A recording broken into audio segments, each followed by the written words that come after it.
बिस्मिल्लाहिर्रहमानिर्रहीम।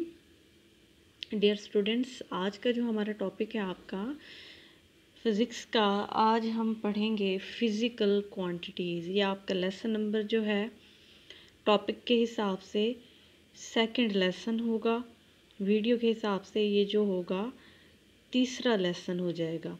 ठीक है, पहले आप जो है इससे पहले फ़िज़िक्स के अंदर पहली 5 डेफिनेशंस पढ़ चुके हैं। आज आपका टॉपिक क्या है 1.2 और आपकी बुक पे ये होगा पेज नंबर 4। टॉपिक का नाम क्या हो गया? Physical quantities. हर वो चीज़ जो मेजरेबल हो, जिसकी कोई ना कोई मेजरमेंट हो, हम उसको कहेंगे कि ये जो है एक फ़िज़िकल क्वांटिटी है। अगर आपके पेपर में फ़िज़िकल क्वांटिटी की डेफिनेशन आ जाती है तो आप लिखोगे all measurable quantities are called physical quantities. तो डेफिनेशन लिखना काफ़ी नहीं होता, तो याद रखिएगा जब आपसे डेफिनेशन पूछी जाएगी, डेफिनेशन के साथ साथ आपने उसकी कम से कम 2 मिसालें ज़रूर देनी है। तो such as length, mass, time and temperature. तो अगर आपका 2 नंबर का सवाल आ जाता है short question physical quantities, define physical quantities, तो आप लिखोगे all measurable quantities are called physical quantities such as length, mass, time and temperature. ठीक है, एक फ़िज़िकल क्वांटिटी जो होती है ये 2 चीज़ों पे बेस कर रही होती है। इसकी 2 खसूसियात होती हैं। एक जो है इसका मैग्नीट्यूड होता है और दूसरा जो है इसका यूनिट होता है। पिछले लेसन में भी इस चीज़ को डिस्कस किया था, मैग्नीट्यूड को और यूनिट को। किसी भी चीज़ की मेजरमेंट के लिए 2 चीज़ों का होना ज़रूरी है। अगर वो फिज़िकल क्वांटिटी है तो उसके लिए उसकी मिकदार यानी मैग्नीट्यूड का भी पता होना लाजमी है और उसके यूनिट का पता होना भी लाजमी है। ये जो आपकी फ़िज़िकल क्वांटिटीज़ हैं इसको मज़ीद 2 टाइप्स में जो है इसको डिवाइड किया जाता है, लेकिन उन 2 टाइप्स को पढ़ने से पहले एक आध जो है इसकी एग्जाम्पल देख लेते हैं। और एग्जाम्पल हम वो देखेंगे जो आपकी टेक्स्ट बुक में दी हुई है, बजाय ये कि आपको बाहर से कोई एग्जाम्पल दूं। बेहतर ये होगा कि आपके टेक्स्ट बुक वाली जो एग्जाम्पल्स हैं वही डिस्कस की जाए, ताकि जब आप इसको पढ़ने लगें तो आपके लिए आसानी रहे। आपकी बुक में जो एक एग्जाम्पल दी हुई है एक स्टूडेंट की दी हुई है कि अगर किसी स्टूडेंट की लेंथ आप मेजर करना चाह रहे हैं, जब आपने उसकी लेंथ या हाइट मेजर की तो वो आई 104 सेंटीमीटर। तो ये जो 104 होगा वो उसकी मैग्नीट्यूड होगी। उर्दू में अगर बोलेंगे तो अददी कीमत, अदद वही। और इसके साथ साथ हमने कहा कि 104 सेंटीमीटर होगी। 104 सेंटीमीटर सीएम लिखा हुआ नज़र आ रहा होगा आपको। तो 104 उसका मैग्नीट्यूड और सेंटीमीटर उसका क्या हो जाएगा? यूनिट हो जाएगा।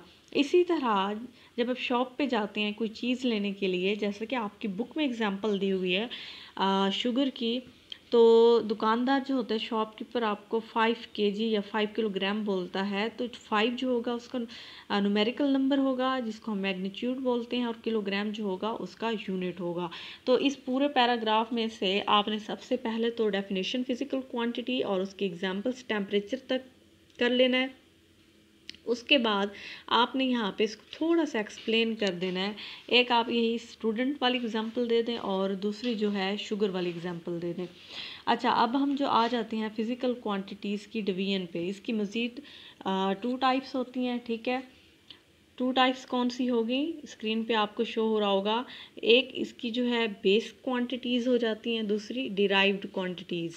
और मोस्टली ये जो है पेपर में इसकी डेफिनेशंस आई हुई होती हैं कि differentiate between base quantities and derived quantities. तो हम देख लेते हैं कि बेस क्वांटिटीज़ कौन सी होती हैं और डिराइव्ड क्वांटिटीज़।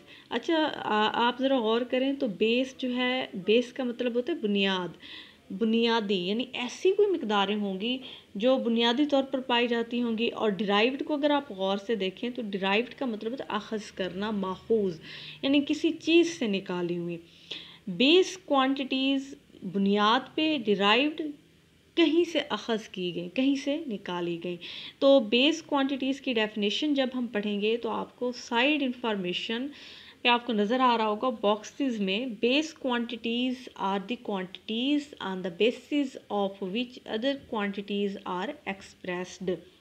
ऐसी क्वांटिटीज़, ऐसी मिकदारें जिनकी बुनियाद पर दूसरी मिकदारें बनाई जाएं, दूसरी मिकदारें अख़ज़ की जाएं, उनको हम बोलेंगे बेस क्वांटिटी। उर्दू वाले बच्चों के लिए इसकी डेफिनेशन जो बनेगी, वो मिकदारें जिनकी बुनियाद पर दूसरी मिकदारें अख़ज़ की जाएं, बुनियादी मिकदारें कहलाती हैं। तो इसके लिए ये नहीं है कि हमने जस्ट डेफिनेशन लिख दी तो हमारा काम तमाम हो गया। नहीं, हमें ये जानना भी ज़रूरी है कि टोटल बेस क्वांटिटीज़ कितनी होती हैं। तो ये एमसीक्यूज़ भी मोस्टली आता है कि there are 7 physical quantities which form the foundation for other physical quantities. तो टोटल क्वांटिटीज़ जो बेस क्वांटिटीज़ हैं वो आपके पास कितनी हो गई? 7 हो गई। ये पॉइंट इंपॉर्टेंट है, आपने याद रखना है। अच्छा जी, these physical quantities are called the base quantities. These are length, mass, time, electric current, temperature, intensity of light and the amount of a substance। देखिए ये डेफिनेशन आप जो है ये बॉक्स वाली करोगे, ठीक है, ये जो आपको शो हो रही है उसके साथ साथ डेफिनेशन के साथ साथ आपने इसकी एग्जांपल्स भी देनी है। टोटल इसकी अगर 7 क्वांटिटीज़ हैं तो आप पूरी टोटल 7 लिख दें। कौन कौन सी? Length, mass, time, electric current, temperature, intensity of light and the amount of a substance. ये तो होगी बेस क्वांटिटीज़। नेक्स्ट आपके पास क्या है? Derived quantities. तो ये वो क्वांटिटीज़ होंगी जो बेस क्वांटिटीज़ से डिराइव की गई, वहाँ से ली गई, तो उनको हम क्या बोलते हैं? Derived quantities. और उसकी डेफिनेशन कहाँ पे आ गई? साइड इंफॉर्मेशन बॉक्स में। The quantities that are expressed in terms of base quantities are called derived quantities। तो यहाँ से जो आपके पैराग्राफ है, यहाँ पे आपने जस्ट इसकी क्या लेनी है? एग्जाम्पल्स लेनी है। एक दो ज़रा देख लेते हैं कि इस पैराग्राफ में क्या बताया हुआ है। Those physical quantities which are expressed in terms of base quantities are called the derived quantities.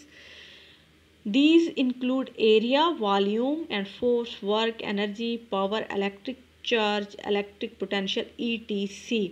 देखिए जी, नोट करो तो पहला जो आपके पास इसकी जो टाइप थी बेस क्वांटिटीज़ की, उसकी लिमिटेड अमाउंट है, लिमिटेड उसमें पाई जाती हैं, इन टोटल 7 पाई जाती हैं। और ये जो है लिमिटेड नहीं है बल्कि बेस क्वांटिटीज़ से बहुत सारी अख़ज़ की जा सकती हैं।